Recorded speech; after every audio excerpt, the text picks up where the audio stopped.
Golden temple میں سکھبیر سنگھ بادل پر حملہ، فائرنگ میں بال بال بچ گئے سابق نائب وزیر اعلیٰ۔ پنجاب کے گولڈن ٹیمپل میں آج شرومنی اکالی دل کے سربراہ و سابق نائب وزیر اعلیٰ سکھبیر سنگھ بادل پر ایک نامعلوم حملہ ور نے فائرنگ کر دی، تاہم وہ حملے میں محفوظ رہے۔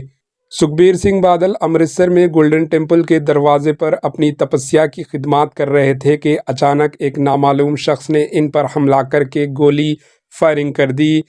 حملے کے بعد وہاں موجود لوگوں نے حملہ ور کو قابو میں کر لیا۔ واضح ہے کہ 62 سالہ بادل، جو پنجاب کے سابق نائب وزیر اعلیٰ تھے، گولڈن ٹیمپل میں سیوادار کی فرائض انجام دے رہے ہیں۔ Bureau report, AHN news.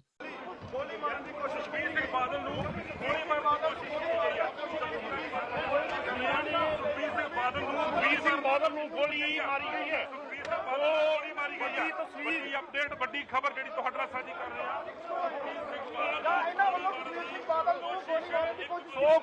ਕਿਉਂ ਮਾਰੀ ਹੈ ਜੀ ਗੋਲੀ? ਕਿਉਂ ਮਾਰੀ ਹੈ ਜੀ? ਕਿਉਂ ਮਾਰੀ ਹੈ ਜੀ? ਸਾਡੀ ਕਿਉਂ ਮਾਰੀ ਹੈ? ਕਿਉਂ ਮਾਰੀ ਹੈ ਗੋਲੀ? ਕਿਉਂ ਮਾਰੀ ਹੈ ਗੋਲੀ? ਕਿਉਂ ਮਾਰੀ ਹੈ ਗੋਲੀ? ਬਾਤ ਕਰੋ, ਨਹੀਂ ਫਟ ਕਰੋ। ਕਿਉਂ ਮਾਰੀ ਹੈ ਜੀ? ਕਿਉਂ ਮਾਰੀ ਹੈ?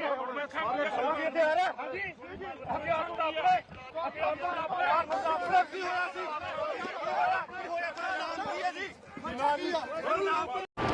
AHN न्यूज़ को लाइक करें, शेयर करें और सब्सक्राइब करना ना भूलें।